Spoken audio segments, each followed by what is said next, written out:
함께 일어나셔서 7월 17일 주일 예배를 시작하겠습니다. 온 땅이여 여호와께 즐거운 찬송을 부를지어다. 언제나 우리들의 힘이 되시는 여호와 하나님을 찬양하며 이 시간 영과 진리로 하나님께 나아가겠습니다. 다 함께 한 주간의 삶을 참여하며 하나님께 나아가겠습니다. 오늘 하나님께 올려드리는 주일 예배를 통하여 하나님의 거룩한 임재를 경험하고 생명의 말씀을 온전히 듣고 우리들의 잘못된 삶을 통해 잡아가고 예수 제자의 길로 살길 결단하게 해달라고 이 시간 기도하겠습니다. 하나님 아버지 우리를 불쌍히 여겨주시옵소서. 하나님 아버지 우리를 불쌍히 여겨주시옵소서. 아버지 오늘도 복된 주일날 주님 앞에 나오게 하시니 감사합니다. 지난 한 주간도 세상 가운데서 아버지의 뜻대로 살지 못하고 아버지 죄를 짓고 하나님을 마음 아프게 한 적도 많이 있습니다. 주님 우리를 불쌍히 여겨주시옵소서. 아버지 오늘 이 시간 주님께 정직한 마음 상한 심령 가난한 마음으로 나아가게 하여 주시옵소서. 주님의 거룩한 임재를 경험하게 하여 주시옵소서. 하나님 아버지 감사합니다. 복된 주일을 허락하시고 우리에게 건강과 상황을 허락하시어 주의 전에 나와서 하나님께 감사의 기도를 드리고 하나님께 영광의 찬송을 드리게 하시니 감사합니다. 오늘 이 예배가 우리 삶의 마지막 예배인 것처럼 복되고 주님의 거룩한 임재를 경험하는 시간 되게 인도하여 주시옵소서. 하나님의 말씀이 온전히 선포되게 하여 주시옵소서. 상한 심령 가난한 마음으로 예배자의 자리에 서게 하여 주시옵소서. 시종을 주님께 의탁합니다. 감사하며 예수님의 이름으로 기도합니다. 찬송가 38장 예수 우리 왕이여를 찬양하겠습니다.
주님께서 가르쳐주신 기도하겠습니다.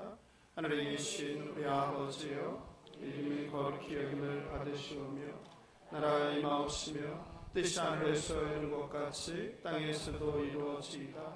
오늘날 우리에게 일용할 양식을 주옵시고 우리가 우리에게 죄진 자를 사하여 준 것 같이 우리 죄를 사하여 주옵시고 우리를 시험에 들게 하지 마옵시고 다만 악에서 구하옵소서. 나라와 권세와 영광이 아버지께 영원히 있사옵나이다. 아멘. 다 함께 자리에 앉으셔서 찬송가 324장 예수 나를 오라 하네 찬송하겠습니다.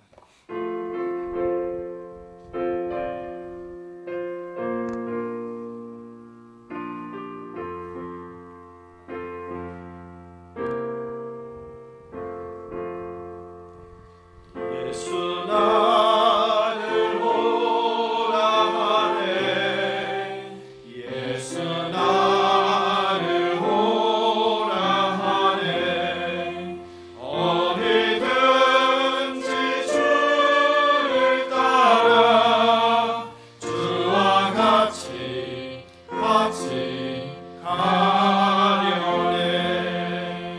주의 인도하심 따라 주의 인도하심 따라 어디든지 주를 따라 주와 같이 가려네.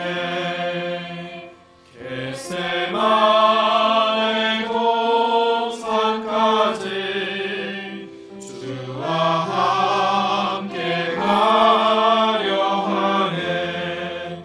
피땀 흘린 동산까지 주와 함께 가려네. 주의 인도하심 따라 주의 인도하심 따라 어디든지 주를 따라 주와 같이 가려네.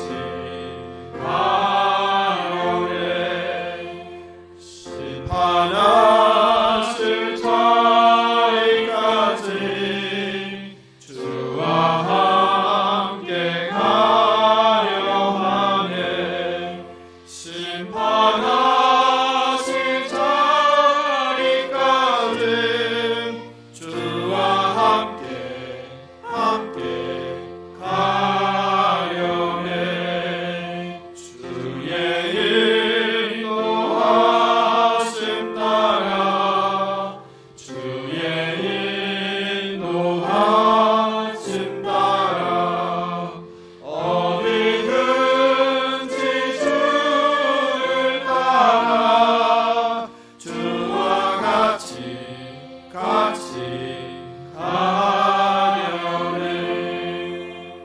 주가 크신 은혜 내려 나를 항상 돌보시고 크신 영광 보여주며 나와 함께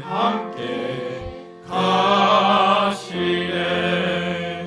주의 인도하심 따라 주의 인도하심 따라 어디든지 주를 따라 주와 같이 가려네.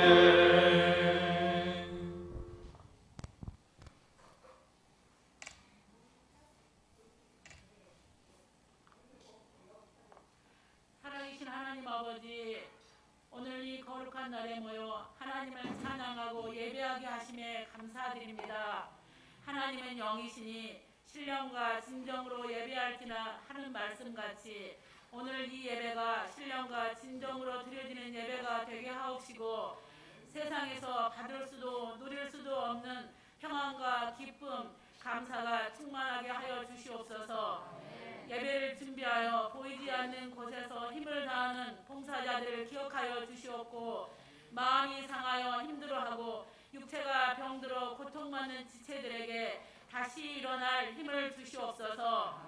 매인 것을 푸시며 진리로 자유케 하시는 하나님의 말씀을 의지하며 살아계신 예수님의 이름으로 기도드립니다.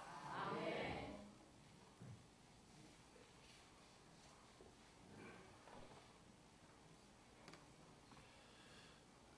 글로리아 성가대가 찬송가 410장 내 맘의 한 노래 있어를 불러주시겠습니다.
찬양을 준비해 주신 글로리아 성가대에게 진심으로 감사를 드립니다. 성가대가 자리가 없네요. 할렐루야, 감사합니다. 이렇게 성가대 이제 한 명도 없던 때가 있는데 이렇게 자리를 꽉 찬 모습을 보니까 너무 감사합니다. 우리 예배당의 다른 빈자리도 성가대석처럼 속히 하나님께서 오늘 보내서 채워주실 줄 믿습니다. 오늘 주신 하나님 말씀 함께 보겠습니다. 하나님 말씀 마태복음 28장 16절 20절입니다. 마태복음 28장 16절 20절 한 절씩 교도하시고 그리고 마지막 절은 합독하도록 하겠습니다. 마태복음 28장 16절 20절입니다. 11 제자가 갈릴리에 가서 예수께서 지시하신 산에 이르러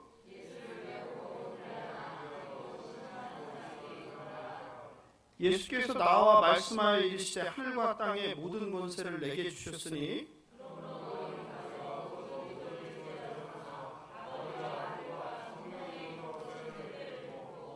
함께 읽겠습니다. 내가 너희에게 분부한 모든 것을 가르쳐 지키게 하라. 볼지어다 내가 세상 끝날까지 너희와 항상 함께 있으리라 하시니라. 아멘. 기도하겠습니다. 사랑과 긍휼이 풍성하시고 노하기를 더디하시는 창조주 하나님 아버지 감사합니다. 오늘도 복된 주일을 허락하여 주셔서 우리들을 예배의 자리로 인도해 주신 그 크고 놀라운 은혜에 감사합니다. 특별히 감사할 것은 예수 사랑교회 성가대가 이 자리가 빈자리가 없을 정도로 이렇게 꽉 채워주신 그 은혜에 감사합니다.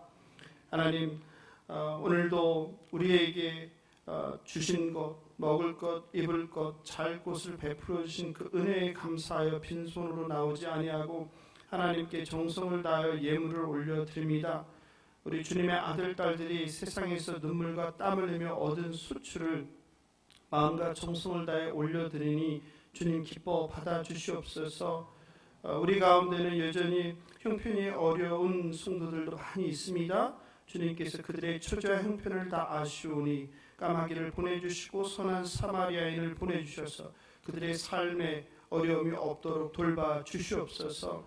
하나님 부족한 종을 통하여 오늘도 생명의 말씀을 전합니다. 종의 입술을 통해 선포되는 생명의 말씀이 성도들의 신비에 새겨져 자라게 하시고 그 말씀이 역사하사 우리 성도들의 삶을 변화시켜 주님 기뻐하시는 작은 예수로 자라나게 하여 주시옵소서. 감사하며 생명 되신 예수님의 이름으로 기도합니다. 오늘은 참 반가운 날이에요. 그렇죠? 우리 예배당에 어린이들이 많아졌어요. 소율이 참 소율이가 기도를 많이 했나 봐요. 반갑습니다. 반갑습니다. 라헬인가? 맞아요? 라헬이 그죠? 라헬이에요. 라헬이 몇 학년이에요? 네. 1학년. 하진이가 5학년. 네, 반갑습니다. 또 우리 권사님 손자? 네? 권사님 손자 아니에요? 밴드에 또 맞아요? 근데 아닌 척하고. 반갑습니다. 네, 그래요. 참 우리 아이들이 하나, 둘, 하랑이, 셋, 넷, 5명이나 이렇게 그죠? 참 감사합니다. 오늘은 마태복음 강의 마지막 시간입니다. 98번째입니다. 제가 예수사랑교회 담임으로 청빙받아오고 신약성경의 첫 번째 책인 마태복음을 통해 하나님께서 주시는 은혜를 여러분과 나누고 싶어서 제일 먼저 선택한 책입니다. 2월 8일 화요일 마태복음 1장 1절 신실하신 하나님이라는 제목으로 마태복음 강해 설교를 시작했습니다. 신약성경은 총 27권이죠. 신약성경의 맨 앞이 사복음서 마태, 마가, 누가, 요한복음입니다. 복음서는 예수님께서 이 땅에 태어나시고 그리고 이 땅에서 일하시고 그리고 이 땅에서 죽으시고 이 땅에서 다시 살아나신 이야기를 담고 있습니다. 네 편의 초상 한 분의 예수라는 두꺼운 책이 있습니다. 그러니까 네 개의 그림, 한 분 예수라는 뜻이죠. 책 제목처럼 사복음서는 4개의 서로 다른 예수님의 그림입니다. 그러나 그 4개의 그림은 모두 동일한 한 분 예수가 대상입니다. 복음서는 4명이 서로 다른 관점에서 동일한 인물의 동일한 사건을 다른 각도에서 바라보고 기술됐습니다. 그래서 4개의 복음서를 생각 없이 읽으면 모르는데 생각하면서 병행 본문을 맞춰보면서 나란히 놓고 읽다 보면 이상한 것을 발견해요. 복음서마다 조금씩 다릅니다. 그래서 예수를 믿지 않는 사람들은 동일한 사람, 동일한 시간, 동일한 사건의 묘사가 다른 것을 두고 이거 봐라, 이렇게 서로 다른데 이런 책을 어떻게 믿어? 이렇게 말씀에 걸려 넘어집니다. 그러나 믿는 저와 여러분 우리에게는 사건에 대한 4개의 독특한 다른 기술이 2000년 전 사건을 훨씬 다양하고 풍성하게 이해하게 도움을 줍니다. 마치 잃어버린 퍼즐을 맞춰 나가는 것처럼 마태에 없는 내용을 마가를 통해서, 마가에 없는 내용을 누가를 통해서 퍼즐 맞추기를 하듯 2000년 전 일어난 사건을 입체적으로 구성해 나가게 합니다. 예를 들어 우리 교회 앞에 노송 사거리가 있는데 거기서 교통사고가 났습니다. 교통사고가 나는 그 상황에서 사거리마다 한 사람이 서 있었습니다.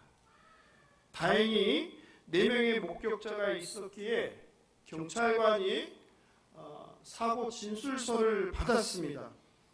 나중에 4방향에 있던 사고 목격자로부터 받은 진술서를 경찰관이 읽어보니까 이상한 일이 있었어요.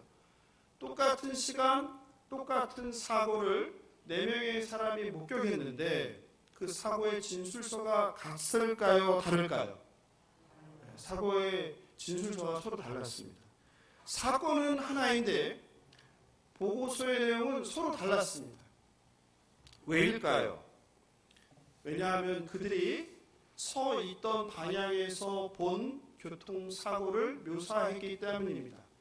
그래서 A 위치에 있던 사람은 C 위치에 있던 사고를 보지 못했습니다.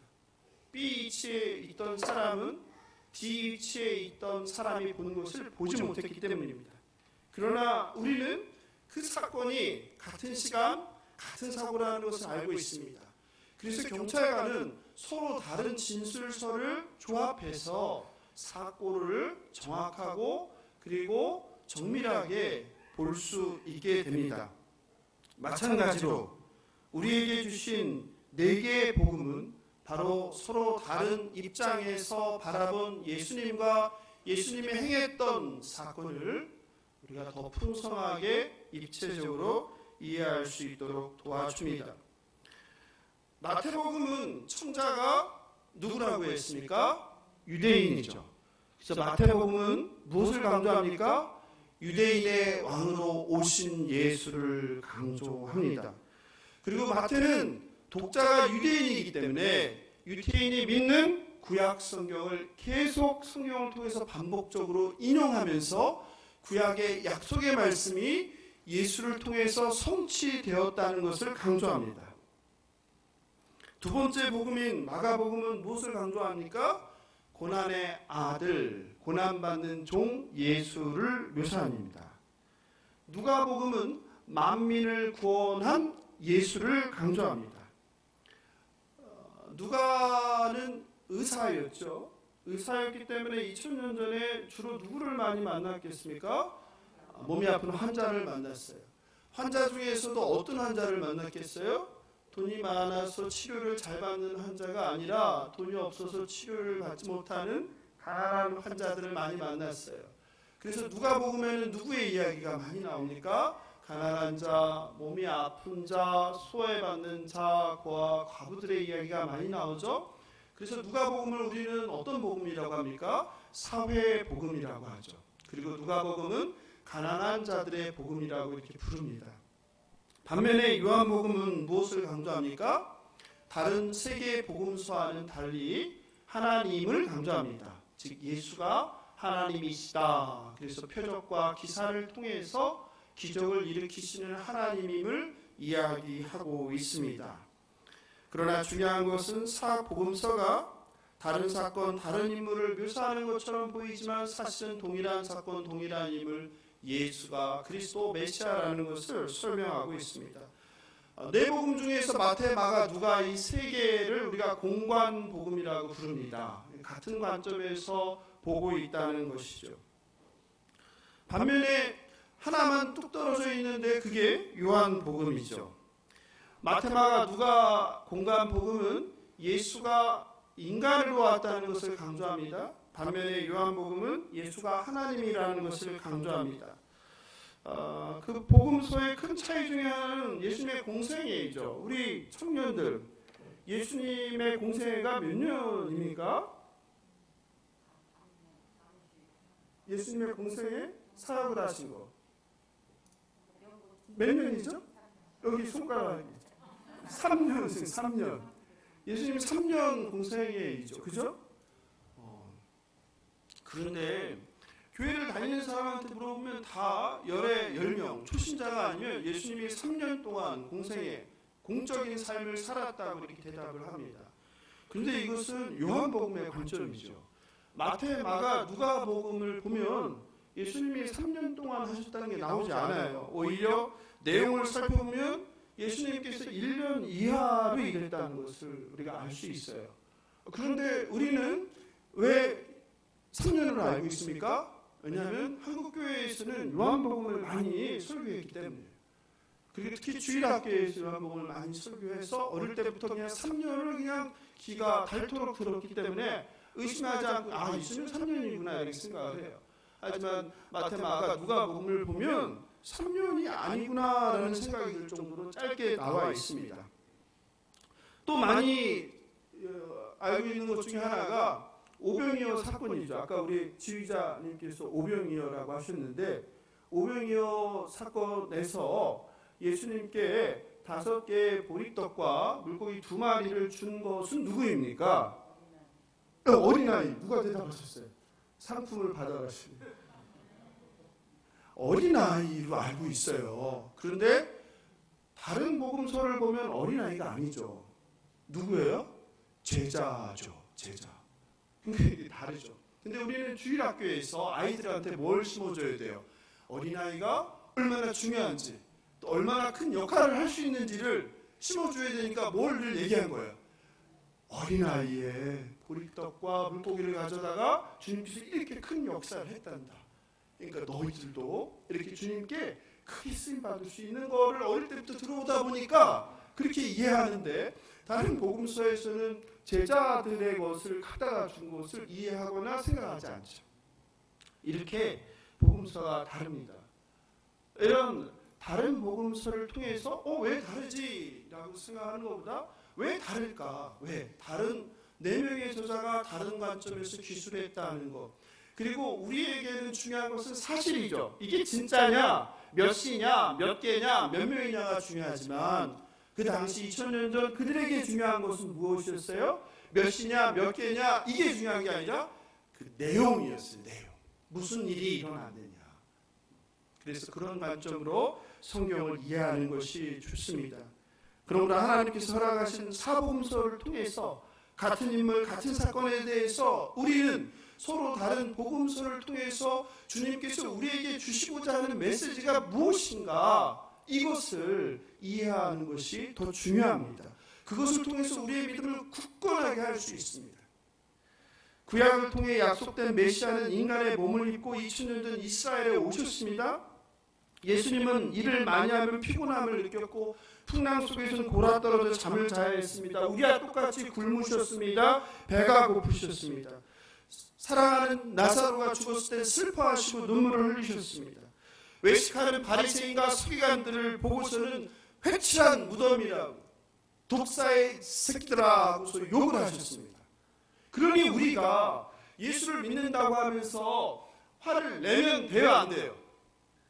안 된다고 자꾸 교회에서 가르치는데 그렇지 않은 거예요. 불의한 일을 보거나 잘못된 것을 보면 어떻게 해야 돼요? 분명히 일어나서 말해야죠. 잘못됐다고요. 그냥 신앙인이 교회에서 기도만 하고 화가 나도 참고 불의한 것을 보고도 눈 감고 못 본 척하고 하는 것은 예수님의 올바른 가르침이 아닙니다. 왜? 예수님도 불의한 자들을 향하여 욕을 하셨어요. 이게 참된 신앙인입니다. 그냥 꿀먹은 벙어리처럼 말도 못하고 세상에서 불의한 일이 일어나거나 하나님의 공의가 무너졌는데 그냥 나는 기도만 할 거야 하는 게 잘못된 가르침이죠. 우리는 하나님의 자녀로서 하나님의 공의를 이 땅에 실현하는 자예요.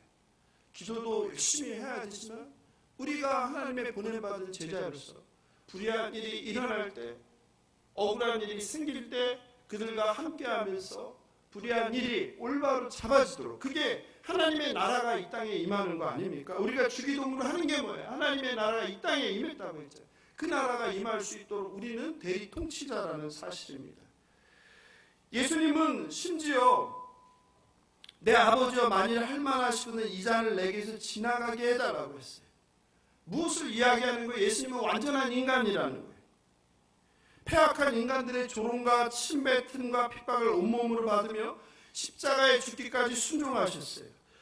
전능자이신 하나님께서 조롱하는 악인들을 박살을 내면 좋았을 텐데 스스로 낮춰서 힘을 비워서 죽음을 당하셨어요. 그리고 말씀하신 대로 사흘째 다시 살아나셨어요. 천사들이 부활을 선언합니다. 무덤을 찾은 여성 제자들이 부활의 증인이 되었어요. 그래서 마태복음은 계속 강조하는 거예요. 뭐를? 2명을. 여자가 몇 명이에요? 마리아와 막달라 마리아 2명이죠. 군대의 귀신이 몇 명이에요? 2명이죠.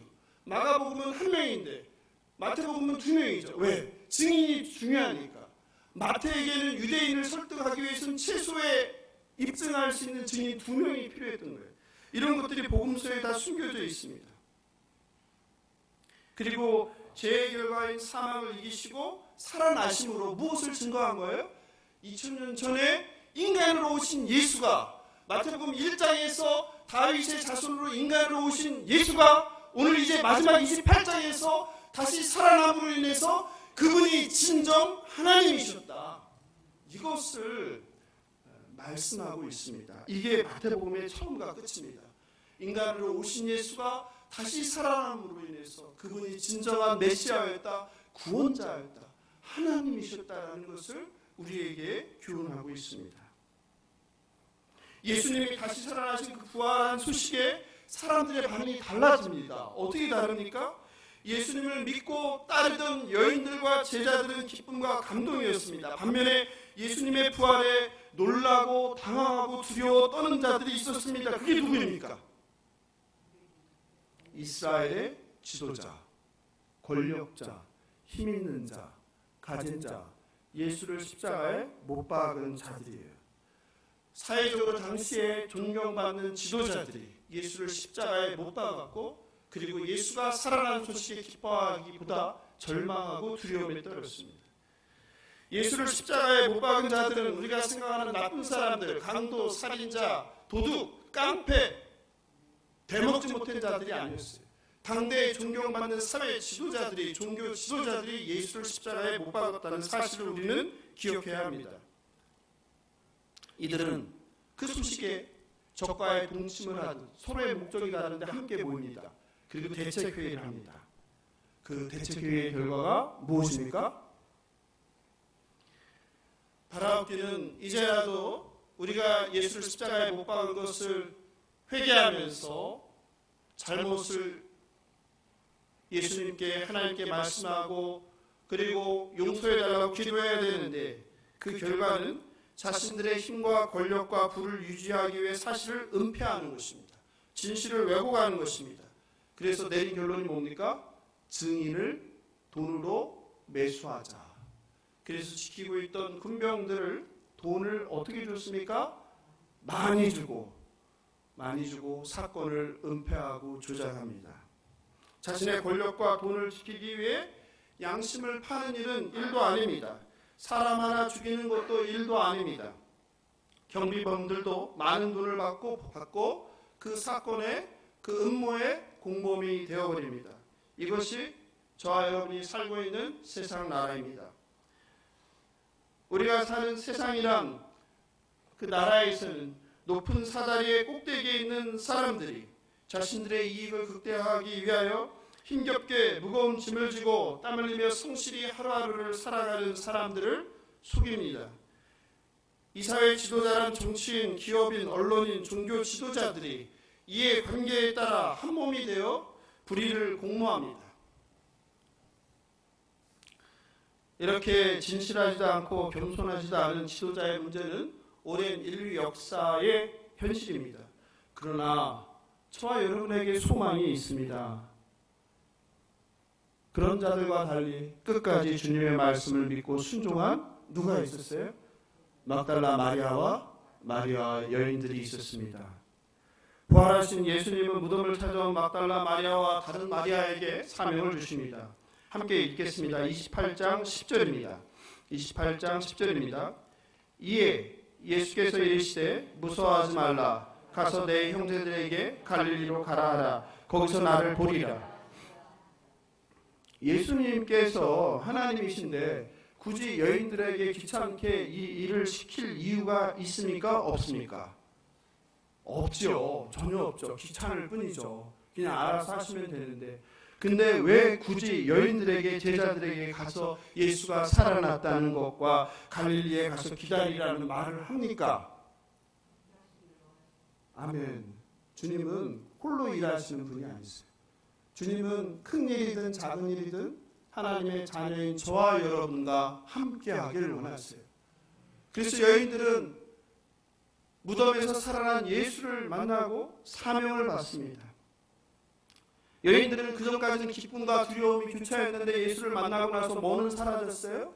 두려움, 무서움은 사라져버렸어요. 이제 뭐만 가득합니까? 기쁨과 흥분과 감사와 감동이 가득합니다. 달려가서 제자들에게 예수가 다시 살아났다고, 그리고 주님께서 갈릴리에 가서 기다리라고 한다는 소식을 전합니다. 제자들은 이 소식을 듣고 어땠을까요? 의심밤, 기대밤, 기쁨밤, 설레임밤, 두려움밤, 이런 마음을 가지고 갈릴리로 향했습니다. 성도 여러분, 갈릴리는 어떤 곳입니까? 예? 갈릴리는 중심이 아니라 변두리입니다. 부활하신 예수께서 내가 다시 살아났다는 것을 세상의 사람들에게 알리기 위해서는 변방에 있어야 됩니까? 중심에 있어야 됩니까? 중심 예루살렘에 있어야 되겠죠. 오늘날 대한민국으로 하면 어디에 있어야 됩니까? 서울 한복판, 강남이나 명동에 사람들이 많이 모이는 곳에 나타나서 내가 살아났다, 내가 그리스도다, 내가 하나님의 아들이다, 내가 하나님이다 라는 것을 선포해야 되지 않겠습니까? 그런데 어디로 갑니까? 강원도 산골로 갑니다. 전라도 경상도 저 지방 멀리 갑니다. 그리고 제자들을 그곳으로 오라고 합니다. 왜 그럴까요? 왜 그럴까요? 갈릴리는 처음 제자들을 만난 곳입니다. 그리고 제자들을 부른 곳입니다. 어디서? 갈릴리 해변에서. 나를 따라오라 하며 제자를 부른 곳입니다. 제자들은 예수님의 나를 따라오라는 부르심 앞에 어떻게 했습니까? 하루만 생각해 볼게요. 일주일만 생각해 볼게요. 한 달만 시간 주세요. 직장을 정리해야 되겠습니다. 가족들과 좀 해결하고 단판을 줘야 되겠습니다. 그랬습니까? 아니면 즉시 따랐습니까? 마가복음을 보면 즉시 그물을 내려놓고라고 하죠. 그물은 무엇입니까? 나의 직업이죠. 나의 생계의 수단이죠. 돈을 버는 도구죠. 먹고 사는 도구죠. 즉시 그물을 내려놓고 주님의 부르심에 순종하였습니다. 바로 그 갈릴리는 순종의 현장입니다. 저와 여러분도 인생을 살다 보면 어려운 일을 만납니다. 삶의 의미와 목적을 잃을 때가 있습니다. 그때 우리는 불현듯 한 장소가 떠오릅니다. 어떤 곳입니까? 나에게 의미 있는 장소입니다. 그곳에 가고 싶어 합니다. 여러분에게는 어떤 그런 장소가 있으십니까? 내가 힘들 때, 지칠 때, 삶의 의미를 잃었을 때, 목적을 잃었을 때, 사랑했던 배우자를 처음 만난 장소 아닙니까? 일부 예배 때 물어보니까 금방 대답을 못 하시더라고요. 집사님께서. 아니면 예수님을 처음 만났던 장소입니다. 아니면 태어나 처음 갔던 예배당입니다. 아니면 인생이 절망에 빠졌을 때 지나가다 들린 어느 이름 모를 교회 예배당일지도 모릅니다. 아니면 오래전 졸업한 초등학교, 중학교, 고등학교, 대학교 그런 추억이 있는 장소를 방문하는 것은 잊어버렸던 과거의 기억을 소환합니다. 다시 잃어버렸던 삶의 의미와 삶의 목적을 생각나게 합니다. 회복시켜줍니다. 그래서일까요? 예수님께서는 제자들을 처음 만났던 그리고 불렀던 그 갈릴리로 부르십니다. 16절입니다. 함께 읽겠습니다. 11 제자가 갈릴리에 가서 예수께서 지시하신 산에 이르러 그리고 갈릴리 산에 모인 11 제자에게 제자가 몇 명이었는데 11명입니까? 12명인데 한 명이 아웃됐어요. 누가 아웃됐어요? 유다가 아웃됐어요. 그러면 베드로는 다굴기 전에 3번 예수님을 부인했는데 어떻게 됐어요? 합격됐어요. 용서를 받았어요. 그래서 11 제자입니다. 굳이 안 써도 되는데 그래서 11 제자를 강조해서 씁니다. 그것이 바로 오늘 본문입니다.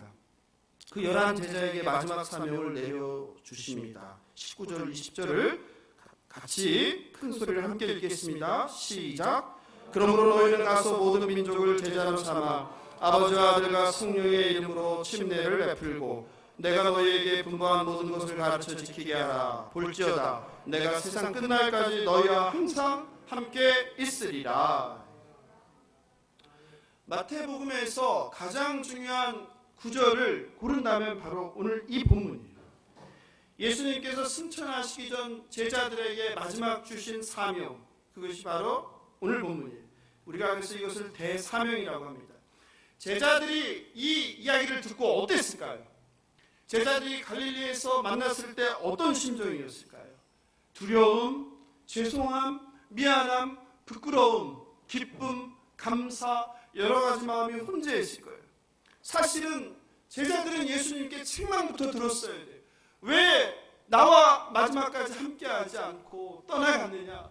내가 분명히 사흘째에 살아난다고 이야기하지 않았느냐? 왜 두 여인만 마지막까지 나와 함께했느냐? 너희들은 어디서 무엇을 했단 말이냐? 들어야 되지 않잖아요. 그런데 주님은 책망하지 않고 무엇을 하십니까? 사명을 주세요. 그때 그 사명을 받고 그들의 마음이 어땠을까요? 주님께 혼날 생각을 했는데 주님께서 혼내기는커녕 이런 사명을 줬을 때 어땠을까요? 풀주고 모든 것이 끝난 양 절망의 걸음을 털썩털썩 걸으며 자신의 고향으로 향했던 제자들이 다시 만난 주님 앞에 무슨 생각이 들었을까요? 그래서 사람들은 말합니다. 3년 공생애를 함께하고도 변하지 않은 제자들이 변화된 삶을 사는 것은 부활하신 예수를 목격했기 때문이라고 합니다.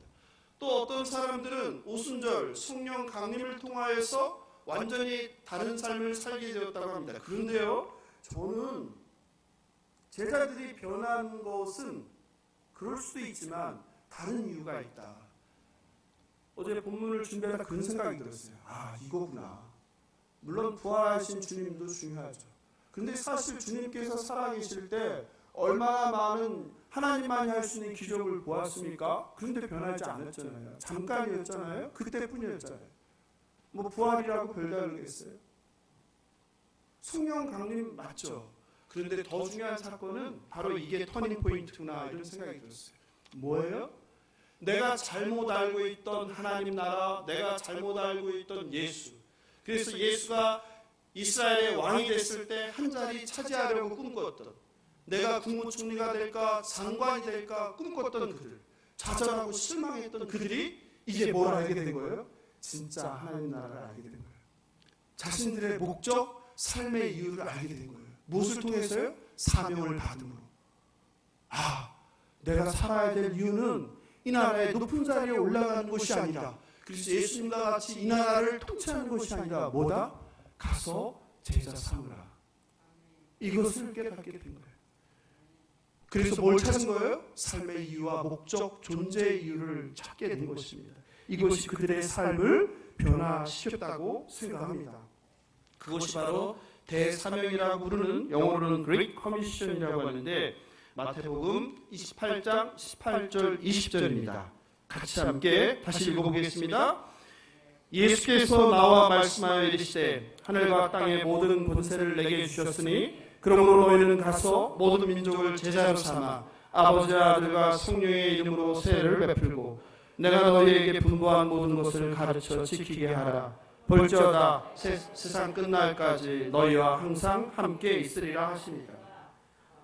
주님이 주신 마지막 사명은 다른 게 아니었어요. 성공해라, 부자가 되라, 잘 살아라, 이게 아니라 뭐예요? 가서 모든 민족을 제자 삼아라. 침례를 베풀고 가르쳐 지키게 하라. 이 명령이었어요. 성도 여러분, 제자는 누구입니까?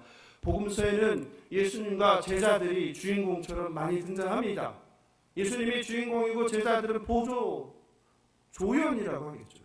그런데 서신서에 가면 제자가 사라져요. 서신서는 뭘 말해요? 네? 공동서신, 바울서신들 얘기하죠. 서신서에는 제자가 없어져요. 갑자기 이게 무슨 일이 생긴 거예요?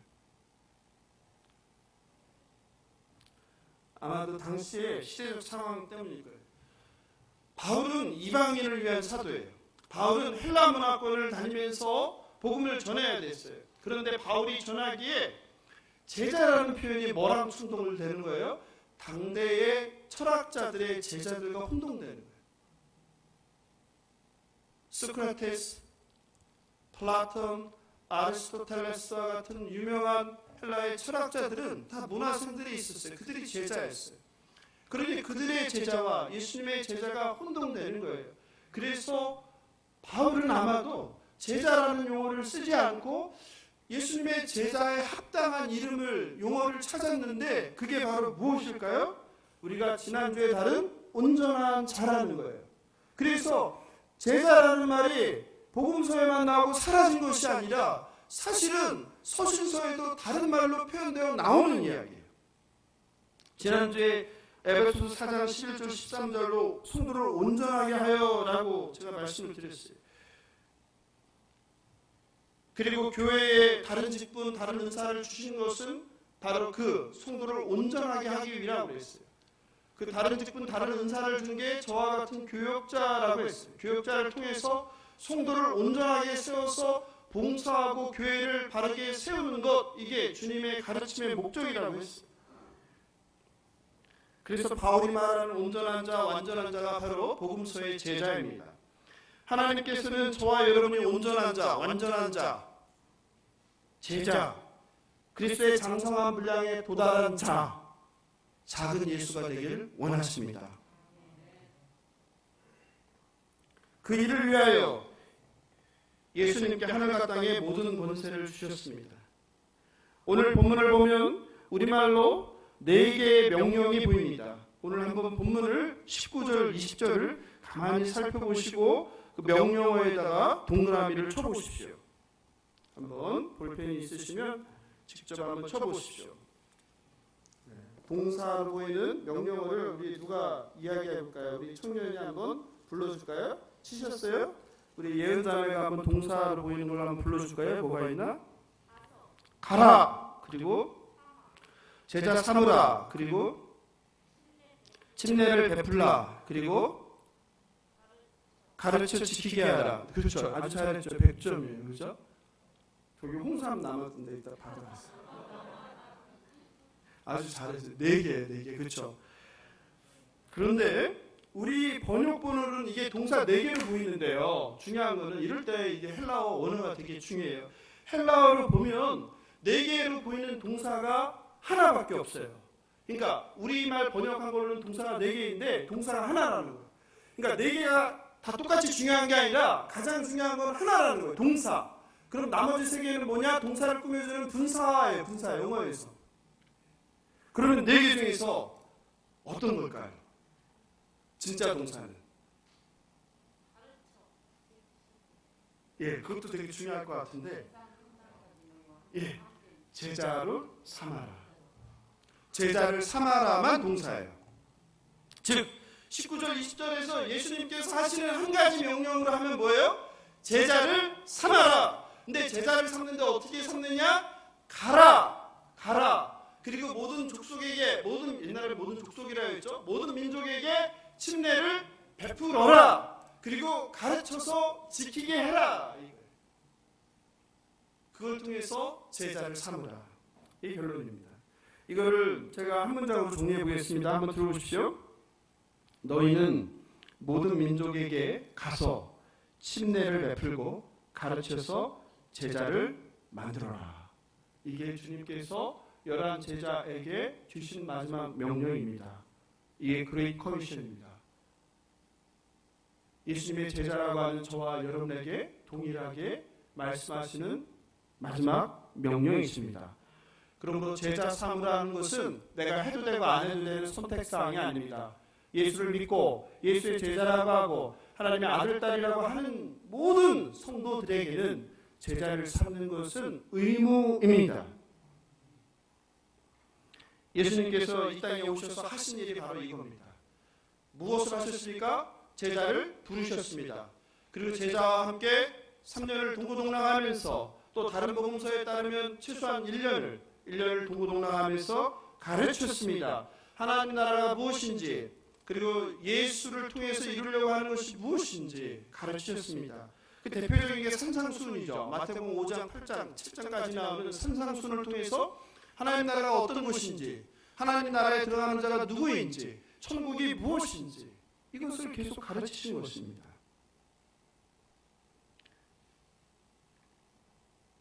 제자로 삼기 위한 첫 번째는 가라입니다. 누구에게 합니까? 모든 민족에게 하는 것입니다. 그러므로 성도는 선교적 사명을 갖습니다. 성도들의 모임인 교회는 우리가 여기서 모여있는 것은 의미 있고 중요하죠. 그러나 그것으로 끝나면 안 됩니다. 모인 성도가 가르침을 받고 훈련을 받아서 어떻게 해야 됩니까? 세상으로 믿지 않는 자들에게 나갈 때 그것이 의미가 있는 거예요. 그래서 교회에서 일주일 내내 오는 것보다 더 중요한 것은 여러분이 세상에 보냄받은 그 일터에서 그리스도의 작은 예수로 살아가는 것, 그것이 바로 선교입니다. 꼭 먼 나라 이방 민족을 찾아서 가는 것만이 선교가 아닙니다. 여러분이 삶의 현장에서 믿지 않는 자들에게 작은 예수의 본이 되어 사는 것, 그것이 선교임을 믿으시기 바랍니다. 그리고 두 번째는 성령의 이름으로 침례를 베푸는 것입니다. 삼위 하나님 아버지와 아들과 성령의 이름으로 침례를 베풉니다. 침례는 무엇입니까? 물에 들어가는 순간 옛사람이 죽는 것입니다. 예수의 십자가와 함께 내가 죽는 것입니다. 그래서 물속에서 다시 나오는 순간 부활하신 예수님과 함께 다시 사는 것입니다. 옛사람은 물속에서 죽고 물 밖으로 나오는 순간 새 사람으로 태어나는 것, 이것이 침례입니다. 예수 그리스도의 피와 살과 연합하는 것이 바로 침례입니다. 그리고 마지막 분사인 가르침입니다. 예수님의 제자는 그냥 내가 성경 읽고 교회 다닌다고 저절로 되지 않습니다. 그래서 신앙생활을 몇십 년을 했는데 매주일 나와서 수백 편, 수천 편의 설교를 들었는데 그때뿐인 겁니다. 돌아서서 문밖 나가는 순간 세상 사람이 되는 거예요.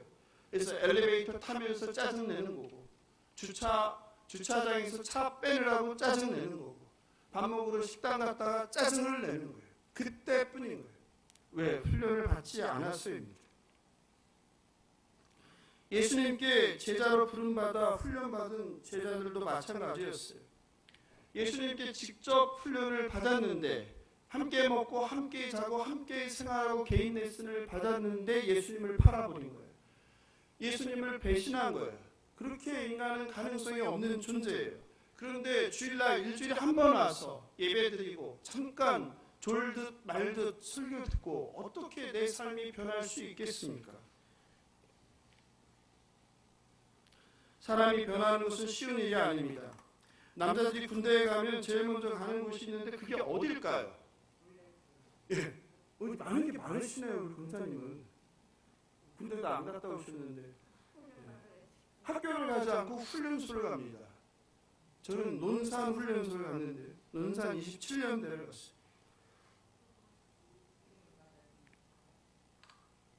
군대 가서 제일 먼저 하는 게 교육을 받는 것이 아니라 훈련을 받아요.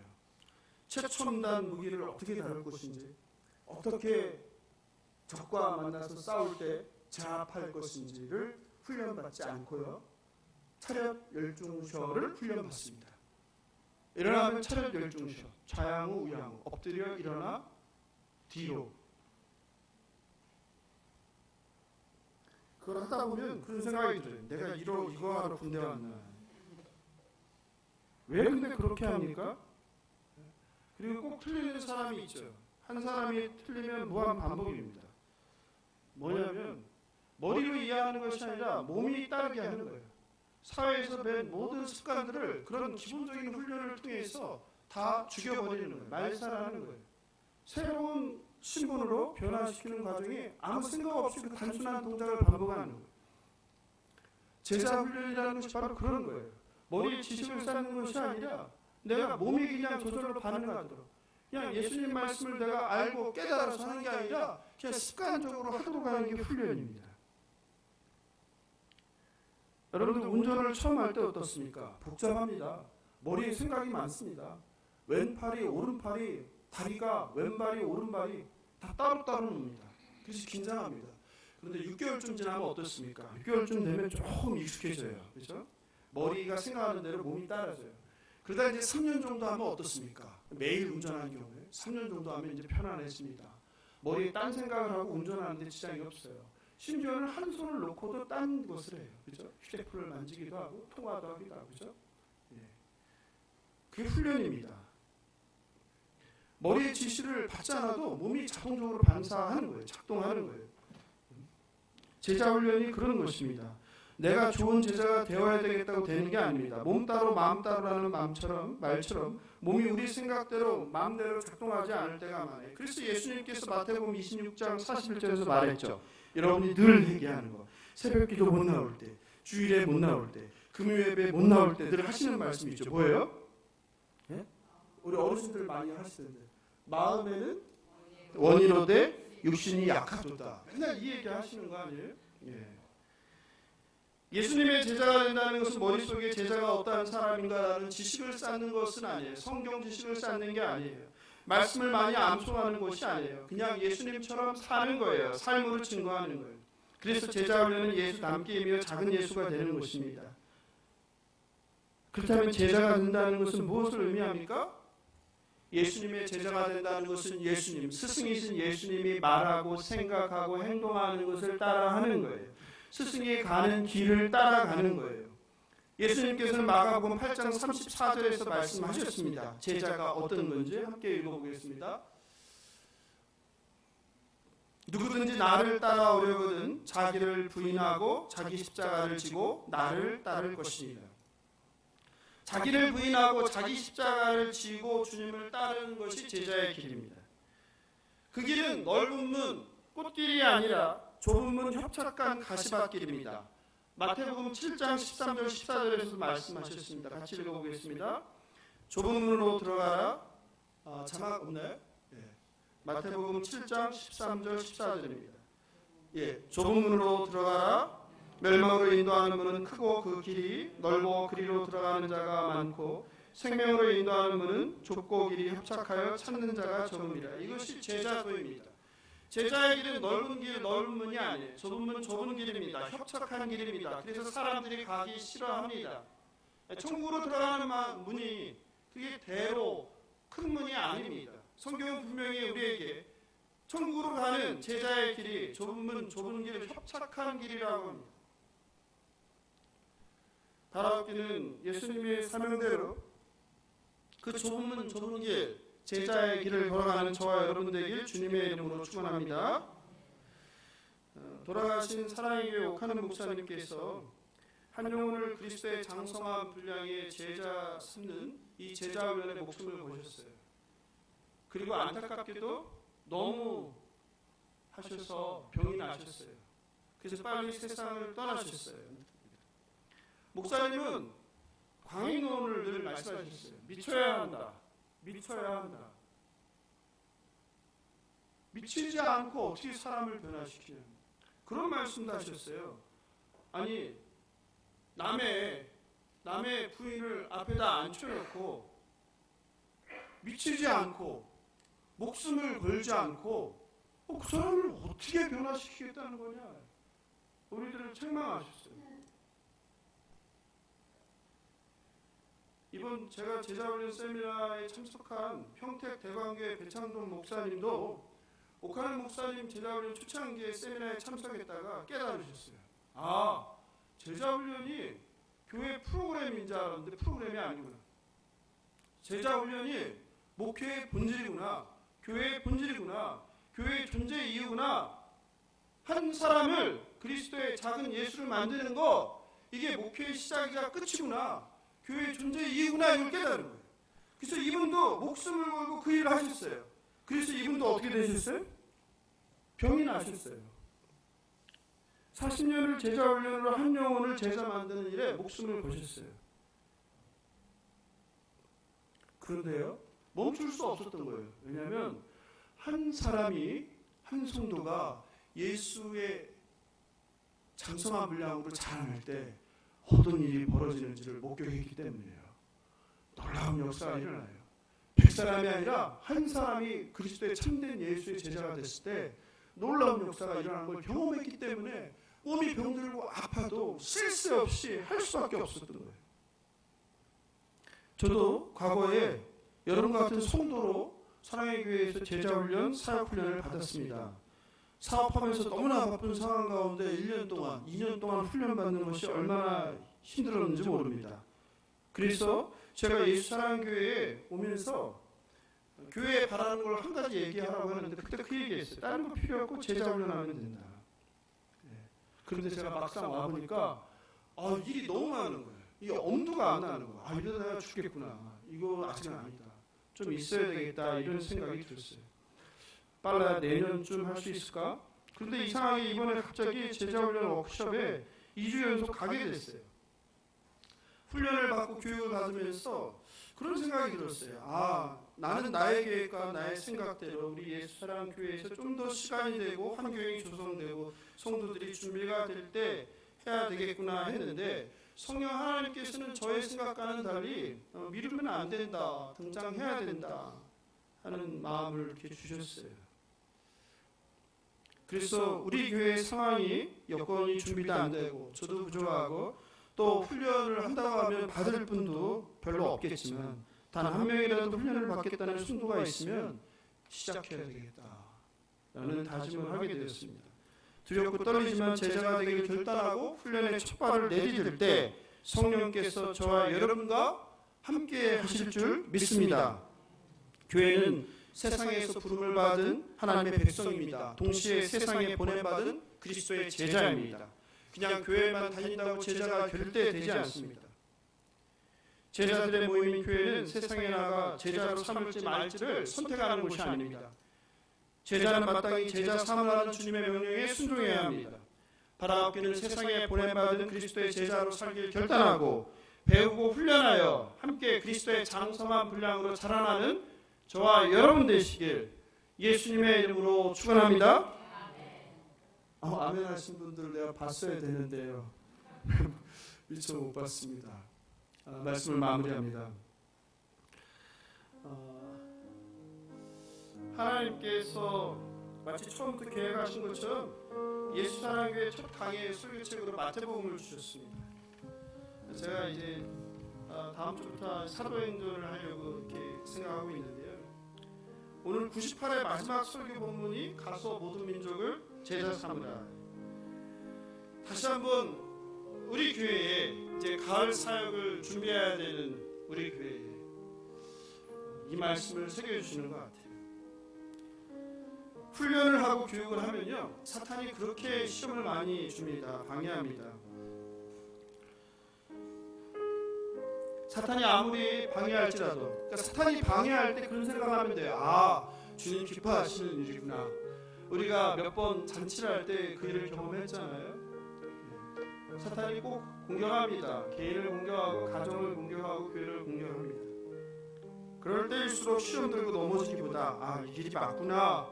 그래서 이렇게 사탄이 주님 기뻐하시는 길을 가는데 내가 그리스도의 제자로 자라나는데 우리 교회가 그리스도의 제자로 세워지는데 방해를 하는구나 생각하면 됩니다. 그래서 바라옵기는 가장 나를 잘 알고 있는 내 딸이, 내 아들이, 내 배우자가 엄마 요새 아빠 변했어. 아빠 요새 엄마가 달라졌어. 당신 달라진 것 같아. 또 사업장에서 직장에서 동료가 또는 부하 직원이 무슨 일이 있어요? 요즘 좀 이상한 것 같아요. 이런 소리를 듣길 바랍니다. 그래서 말로가 아니라 야 당신이 다니는 교회라면 당신이 믿는 그분이 예수님이라면 나도 믿어야 되겠어. 나도 그 교회에 가봐야 되겠어. 이런 소리를 듣길 원합니다.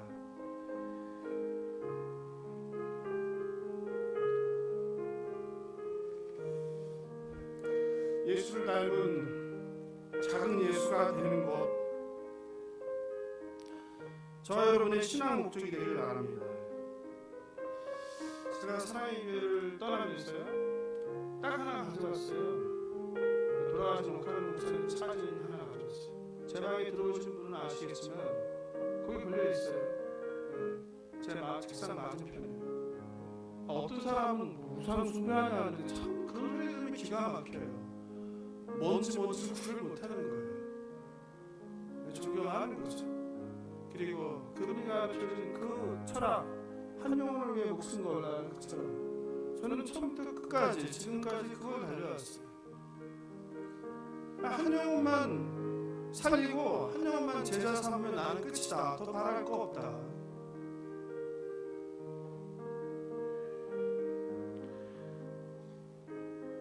우리 교회가 성도의 숫자나 건물의 크기나 프로그램을 자랑하는 교회가 아니라 한 영혼을 위해서 목숨 거는 성도들이 가득한 것을 자랑하기 바랍니다. 예수의 향기가 나는 그리스도의 편제가 된 저 사람을 보면 예수를 믿어야 될 것 같아. 이런 사람들로 넘쳐난 것을 자랑하기를 원합니다. 얼마 남지 않은 인생입니다. 늘 얘기하지만 제가 여러분보다 젊다고 해서 제가 여러분보다 더 오래 산다는 보장이 없어요. 그래서 저는 오늘을 달리는 거예요. 왜? 오늘이 내게 허락된 마지막일 수 있기 때문에. 그래서 오늘 한 영혼을 구하기 위해서 몸부림치는 거예요. 여러분, 예수가 가장 좋다 하면 주 예수보다 귀한 게 없다면, 근데 돈을 위해서, 명예를 위해서, 권력을 위해서는 그렇게 눈 뜨자마자 밤늦도록 땀 흘리고 애쓰는데 예수님을 위해서는 무엇을 하십니까? 그렇게 좋다는 예수님을 위해서는 믿지 않는 자들에게 복음을 전해 영혼을 구하는 것, 그리고 그들을 가르치고 훈련하여 제자가 되게 하는 것, 그들에게 침례를 베풀어 하나님의 백성이 되게 하는 것, 살면 살수록 이거보다 더 중요한 것은 없는 것 같아요. 우리가 이웃을 섬기는 것도, 이웃을 사랑하는 것도 다 뭡니까? 이거 때문이죠. 주님 찾으시는 그 잃어버린 한 영혼을 구하기 위해서. 그것이 교회의 목적입니다. 그것이 저와 여러분의 존재의 목적입니다. 살아야 할 이유입니다. 오늘 주님 주시는 11제자에게 준 그 마지막 명령이 저와 여러분에게 준 명령이 되길 원합니다. 가을에 그래서 새생명 축제를 할 거예요. 저는 지금까지 어떻게 했는지 모르지만 저는 할 거예요. 근데 저만 하지 않길 원합니다. 여러분 가정 가운데도 믿지 않는 가족이 있잖아요. 품으세요. 사랑한다며요. 근데 사랑하는 가족이 언제까지 세상 사랑하고 예수 모르고 살게 할 거예요? 주님의 때가 언제 임할지 모르는데 언제까지 미루실 거예요? 여러분의 친구 있잖아요. 좋아하는 친구, 이웃들 있잖아요. 품으세요. 운영위원들과 회의에서 날짜를 정하겠지만 그때까지 그 영혼을 품고 기도하세요. 그래서 이 가족잔치가 부르는 날 제가 초대하는 사람들만이 아니라 여러분 각자가 품은 그 영혼들이 최소한 한 명 이상 모여서 차고 넘치길 바랍니다. 그게 주님 기뻐하시는 일이죠.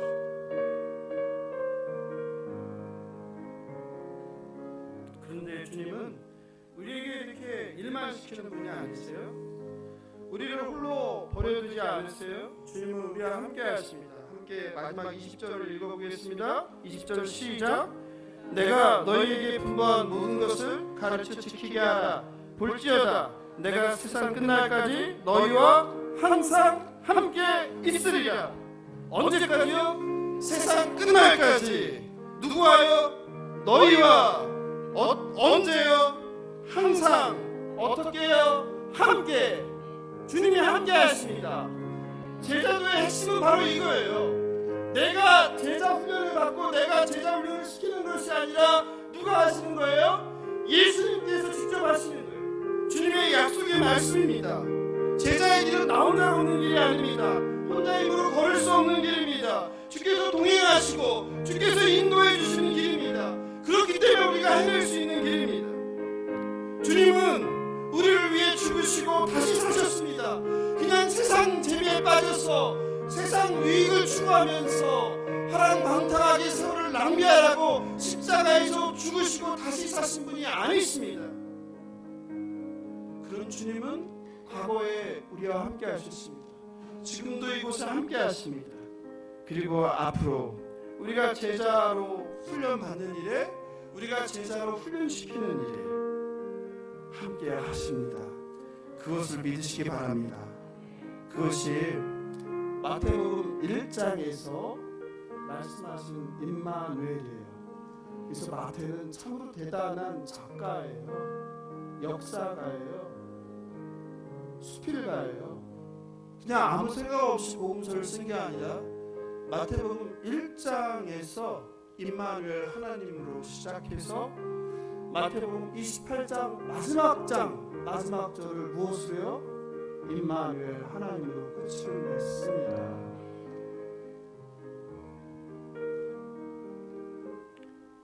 볼지어다 내가 세상 끝날까지 너희와 항상 함께 있으리라. 이 말씀 붙잡고 세상에 나가 작은 예수 한 영혼을 구하고 한 영혼을 가르쳐 한 영혼을 훈련시켜 친애를 베풀고 제자 삼으시는 저와 여러분 되길 예수님의 이름으로 축원합니다. 말씀 생각하면서 가서 제자 삼으라 함께 부르겠습니다.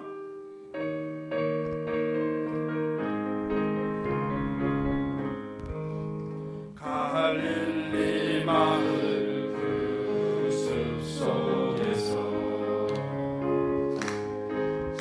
주님 그 영한 제자 다시 만나시사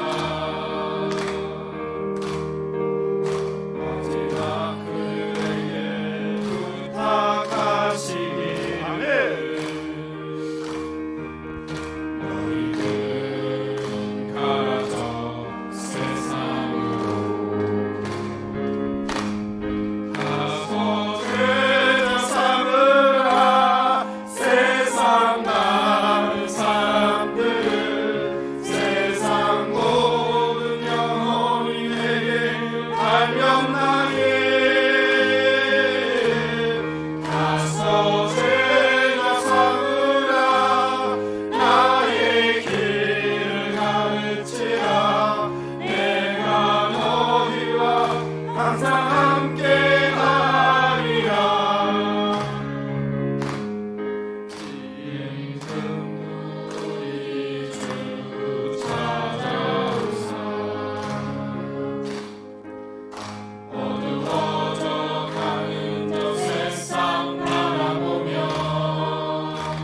주님 몰랐습니다. 우리에게 맡겨준 사명이 얼마나 대단하고 어떻게 우리가 해야 되는지를.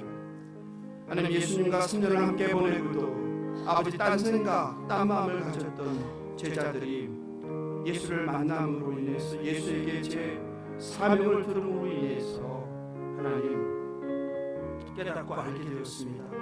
그리고 이제 하나님 나라가 무엇인지, 예수가 누구인지를 제대로 알고 아버지 그 사명 하나를 붙들고 십자가의 길을 갑니다. 예수가 십자가에 죽으신 것처럼 제자들도 똑같이 가서 십자가의 마지막 죽음을 맞이하게 됩니다. 하나님, 우리 또한 그 길을 가게 하여 주시옵소서. 제자 삼아라는 주님의 명령에 순종하게 하옵소서. 그리스도의 참제자 되는 것이 우리 신앙과 삶의 목적이 되게 하여 주시옵소서. 예수여 한번 부르고 기도하겠습니다. 예수여. 하나님 감사합니다. 오늘 우리에게 생명의 말씀을 주시니 감사합니다. 하나님 그렇습니다. 아버지, 우리가 가서 제자 삼게 하여 주시옵소서. 가서 친애를 베풀고 모든 족속에게 가르쳐 아버지 제자로 만드는 우리가 되게 하여 주시옵소서. 그 일을 위해서 우리가 먼저 훈련을 받아야 되겠습니다. 아버지, 우리가 제자 되기를 원합니다. 작은 예수가 되기를 원합니다. 예수 닮기를 원합니다. 아버지, 이것은 나의 바람이 아니요 주님의 명령입니다. 하나님, 작은 예수가 되어서 보내받은 세상에서 그리스도의 편지와 그리스도의 향기가 되게 하여 주시옵소서.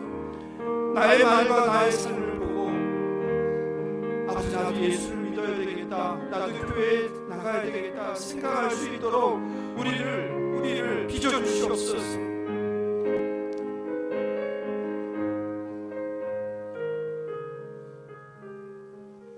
한 번 더 기도하기를 원합니다. 여름 많은 사역들이 있습니다. 청소년들을 위한 영문법 특강, 청소년들과 함께하는 여행, 그리고 여름 전교인 수련회, 그리고 작은 음악회, 모든 사역 가운데 주님이 함께하여 주시고 무더위 가운데에서 우리가 오늘 말씀 붙들고 한 영혼을 품고 기도하고 전도하는 전도자의 삶을 살게 해달라고 예수여 한번 부르고 기도하겠습니다. 예수여. 주님, 이 교회를 불쌍히 여겨주시옵소서. 주님, 예수 사랑교회가 예수만 사랑하는 교회 되게 하여 주시옵소서. 예수 사랑교회가 한 영혼을 위해서 모든 것을 거는 교회 되게 하여 주시옵소서. 예수 사랑교회의 존재 목적이 영혼을 구하고 영혼을 가르쳐 제자 삼는 일임을 우리가 깨달아 알게 하여 주시옵소서. 성도의 수를 자랑하지 않게 하여 주시고 교회의 크기를 자랑하지 않게 하여 주시고 예수를 사랑하는 주님의 참된 제자들이 많음을 자랑하게 하여 주시옵소서. 여름에 많은 사역을 준비하였습니다. 사역마다 진심으로 하게 하여 주시옵소서. 사역마다 열매 맺게 하여 주시옵소서. 여름에 우리가 준비한 사역을 통하여서 이웃을 사랑하길 원합니다. 여름 사역을 통하여서 예수를 전하기를 원합니다.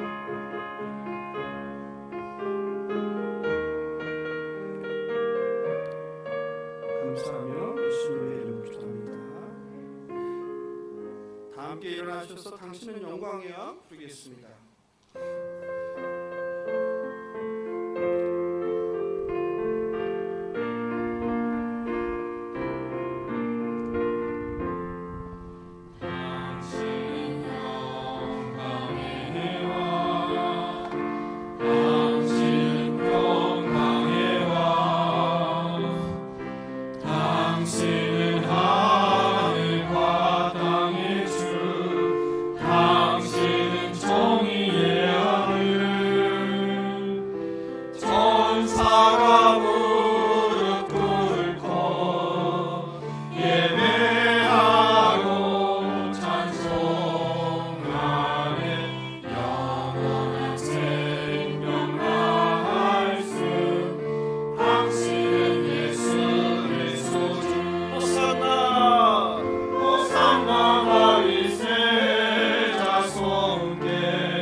이제는 우리 주 예수 그리스도의 은혜와 하나님 아버지의 크고 놀라운 사랑과 위하여 탄식하며 기도하시는 성령 하나님의 교리 교통하시는 은혜가 이 자리에 함께하시는 하나님의 사랑하는 아들, 딸들과 영상으로 함께하는 모든 하나님의 백성들 머리 위에 주께서 피로 사신 이 교회 위에 우리가 품고 기도하며 구하길 원하는 주님께서 사시는 잃어버린 한 영혼 위에 이제부터 영원토록 함께 있을지어다.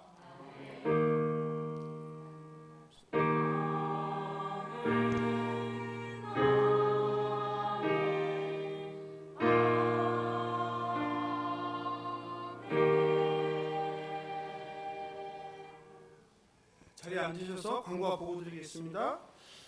주보를 참고하시면 좋겠습니다. 처음 나오신 성도님들을 주님의 이름으로 환영합니다. 특별히 우리 정 집사님 오늘 나오시는데 박수 한번 부탁드립니다. 엄청 부러워요. 네? 온 가족이 성가대를 섬기세요. 우리 온 가족에게 박수 한번 보내드릴까요? 우리 주님 미니의 기도를 들어주셨네요. 네? 하나님 감사합니다. 여름 수련회 안내입니다. 8월 26일, 27일 장수 예수사랑교회에 이웃과 가족과 함께하는 한여름밤의 작은 음악회가 8월 26일 금요일 저녁 이곳에서 있습니다. 많이 알려주십시오. 청소년 무료 영문법 특강. 그래서 그제부터 이제 시험 보고 있어요. 그래서 상담하고 청소년과 함께 떠나는 바다에 그리고 대학 청년부 여름 수련회는 8월 21일, 22일 속초 설악산으로 갈 예정입니다. 그리고 제가 새가족반을 시작하기로 했어요. 새로 오신 분들도 많고 또 우리 가운데도 제가 볼 때 이제 건너뛰게 돼 신앙생활하다 보면 처음부터 이렇게 다지고 와야 되는데 그 제일 중요한 토대가 없는 분도 계신 것 같아요. 그래서 일단은 전 성도를 대상으로 제가 하려고 하고 있어요. 그래서 금요일 날 5주에 걸쳐서 예수님 누구신가, 예수님께서 하신 일, 믿음이란 구원이란 행복한 신앙생활 5개의 주제로 금요일 집회 때 설교 외부에서 강사 오신 날 빼고 진행을 할 거예요. 그리고 나면 이제 주일날 오후에 청년부 예배 끝나자마자 12시 반부터 아마 1시 반까지 될 것 같은데 청년부 들어가기 전에 청년부 식사하는 동안에 새가족들 따로 제가 하도록 하겠습니다.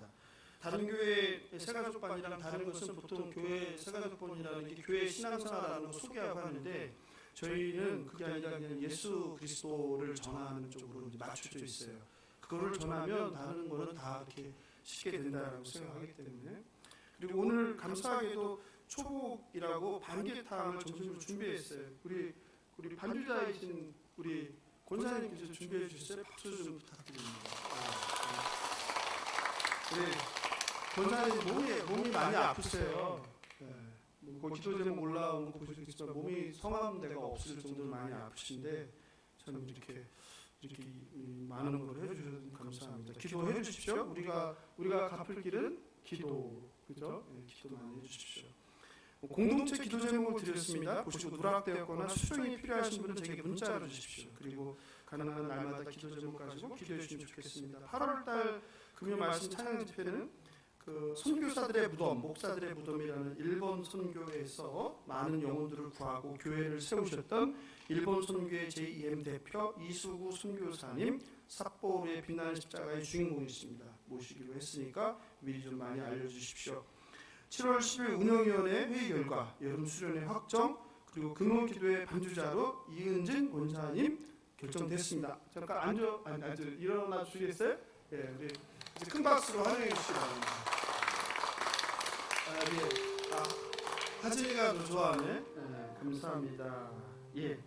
그리고 이웃과 함께하는 한여름밤의 작은 음악회 곡이 대거 많은 출연진들이 나오는데 코리아 아트 싱어즈, 후니와 한 이름이 어려운데 통기타 연주, 바이올린 앙상블, 플룻, 그리고 난타, 또 기타 아직 섭외가 안 된 분들 더 있을 것 같습니다. 그래서 그날 준비했으니까 수련회 1부예요, 이게 금요일날. 그리고 이제 토요일날은 2부, 3부가 진행되는데 참 감사한 게 하나님이 우리 예수사랑교를 얼마나 사랑하냐면요.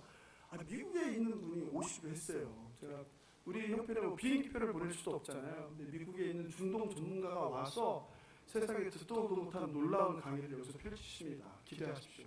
우리 주일학교 아이들이 좋아할 그런 어르신들도 되게 좋아할 생전 보지 못한 것들을 눈앞에서 보게 될 거예요. 듣게 되고.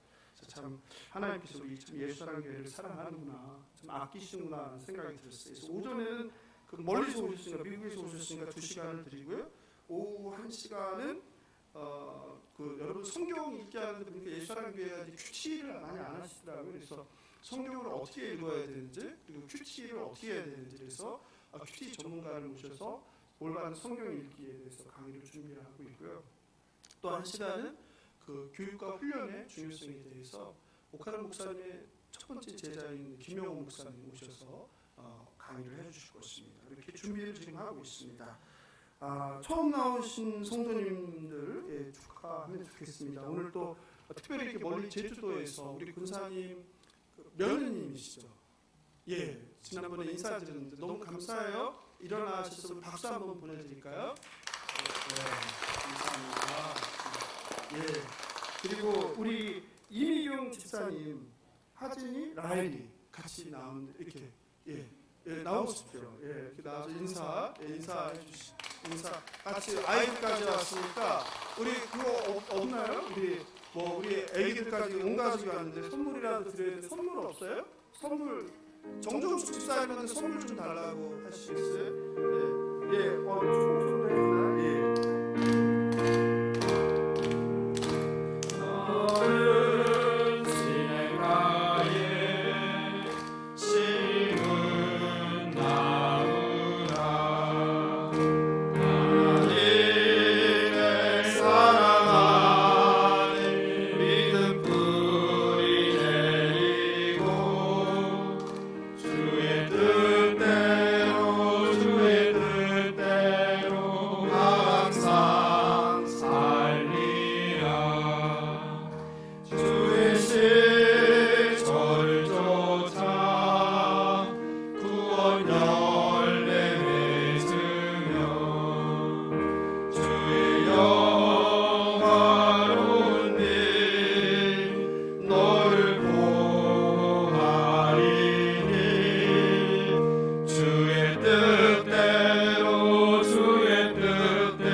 감사합니다.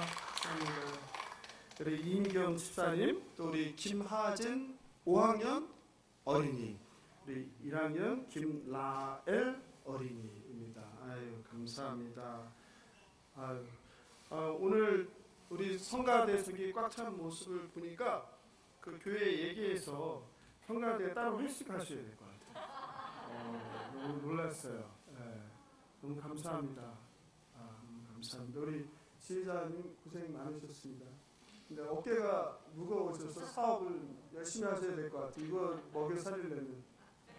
감사합니다. 이상으로 주일 예배를 마치고요. 식당에 가서 오늘 준비한 식사 맛있게 하시기 바랍니다. 한 주간도 주 안에서 승리하시기 바랍니다.